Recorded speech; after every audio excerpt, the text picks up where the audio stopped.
नमस्कार, मैं कंचन MNS news live में आप सभी का स्वागत करती हूँ। आइए देखते हैं आज की खास खबरें। 7 साल अटका रहा काम, नियोजन भवन के लिए मंजूर हुए 10.50 करोड़ रुपए। सदर परिसर में 7 साल से लंबित नियोजन भवन के लिए जिला नियोजन समिति ने 10.50 करोड़ की निधि मंजूर कर दी है। इस निधि से जल्द ही इमारत के अधूरे निर्माण कार्य को पूरा किया जाएगा, साथ ही बिजली व्यवस्था तैयार की जाएगी।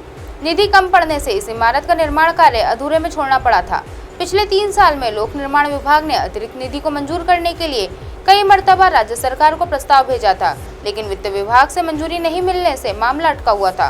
पिछले माह नए सिरे से 10.50 करोड़ की निधि मुहैया कराने को लेकर प्रस्ताव बनाया गया था। नियोजन समिति में प्रस्ताव को मंजूर कर जल्द ही निधि आवंटित करने का निर्देश दिया गया है। ऐसे में अब अगले 6 माह में इमारत तैयार कर लोकार्पण करने के प्रयास लोक निर्माण विभाग अब करेगा। यह है खासियत। प्रशासकीय कार्यालय के अलावा पालक मंत्री के लिए भी कक्ष भी रहेगा।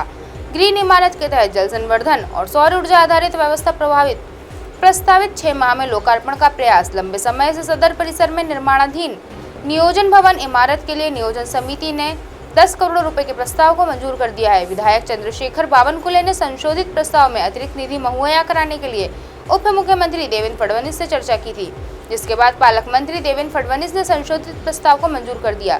इस निधि में से 3 करोड़ रुपए से इमारत में विद्युतीकरण, सौर ऊर्जा व्यवस्था समेत उपकरणों को लगाया जाएगा, जबकि 7.5 करोड़ की निधि से इमारत के भीतर के निर्माण कार्य, पार्किंग व्यवस्था, कंपोजिट एल्यूमिनियम पैनल लगाने के साथ उद्यान को तैयार किया जाएगा। लोक निर्माण विभाग की ओर से 6 माह में इमारत को तैयार कर लोकार्पण करने का प्रयास किया जाएगा। गजब रफ्तार, दोगुनी हो गई लागत। राज्य सरकार ने साल 2014-15 में प्रत्येक जिले में नियोजन भवन निर्माण कार्य करने की अनुमति दी थी। प्रत्येक जिले में इमारत निर्माण के लिए 10-10.5 करोड़ की निधि भी आवंटित की गई थी, लेकिन उपराजधानी में प्रस्तावित निर्माण कार्य को लेकर अन्याय कर दिया गया। लोक निर्माण विभाग से भेजे करीब 10.5 करोड़ के प्रस्ताव में कटौती कर 6.5 करोड़ रुपए मंजूर किए गए। ऐसे में लोक निर्माण विभाग से इमारत को अधूरा छोड़ना पड़ा था। 4 साल पहले तत्कालीन पालक मंत्री बावनकुले ने 1 करोड़ 80 लाख रुपए की अतिरिक्त निधि आवंटित की थी, लेकिन सामग्री के दामों में बढ़ोतरी के चलते ये निधि भी अपर्याप्त साबित हुई। कोरोना काल में इमारत के बुरे हाल हो गए थे। लोक निर्माण विभाग ने पिछले माह सुधारित प्रस्ताव से 10.5 करोड़ का प्रस्ताव मंजूरी के लिए भेजा था। इस प्रस्ताव को जिला नियोजन समिति में मंजूर कर दिया है, लेकिन 7 सालों में इमारत निर्माण का खर्च दोगुना हो गया है। जल्द होगा पूरा निर्माण कार्य। नागपुर संपत्ति खरीदी बिक्री 39.50 लाख की ठगी। संपत्ति खरीदी बिक्री में एक परिवार के 3 सदस्यों ने एक व्यक्ति को लाखों रुपए से ठग लिया। आरोपी नारायण स्वामी मेटबल्मी 67 वर्ष, ओमकार नगर, नंदिनी मेटबल्मी 65 वर्ष और विनोदिनी मेटबल्मी 69 वर्ष, दोनों धर्मपेट निवासी हैं। धर्मपेट के मौजा काडगा में उनकी संपत्ति है, जो वार्ड नंबर 71 में आती है। इसका प्लॉट नंबर 99 और घर नंबर 234 है। 25 जुलाई 2015 को आरोपियों ने आधे अधूरे निर्माण कार्य वाली संपत्ति का सौदा नितिन अंबादास नखाते लाडपुरा निवासी से किया। नखाते ने इसके 39,50,000 रुपए दिए। इसके बाद भी मकान खाली कर नहीं दिया था। शनिवार को प्रकरण दर्ज कर लिया गया। नागपुर 1500 से अधिक ज्वेलर्स के हो सकते हैं लाइसेंस रद्द। प्लेटिनियम, सोना चांदी आदि कीमती धातुओं पर लगाए जाने वाले आधिकारिक चिन्ह हॉलमार्क का उपयोग नहीं करने वाले 1500 से अधिक ज्वेलर्स के खिलाफ भारतीय मानक ब्यूरो द्वारा कार्रवाई की गई है। जांच में इन ज्वेलर्स के दोषी पाए जाने पर इनका लाइसेंस रद्द किया जा सकता है। प्रक्रिया विवादों के घेरे में आधिकारिक सूत्रों के मुताबिक दिसंबर 2021 से अप्रैल 2022 के दरमियान शहर के कई सराफा कारोबारियों द्वारा बेचे जा रहे आभूषणों की गुणवत्ता जांच की गई थी। गहनों पर हॉलमार्क अंकित नहीं करने पर इन ज्वेलर्स के कारोबार की विविध स्तर पर जांच की गई।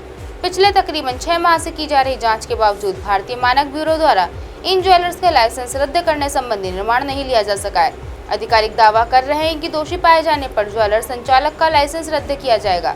अब तक लाइसेंस रद्द करने संबंधी निर्णय नहीं लिए जाने से जांच की प्रक्रिया विवादों के घेरे में। अप्रैल के बाद की गई जांच को लेकर भी संदेह है।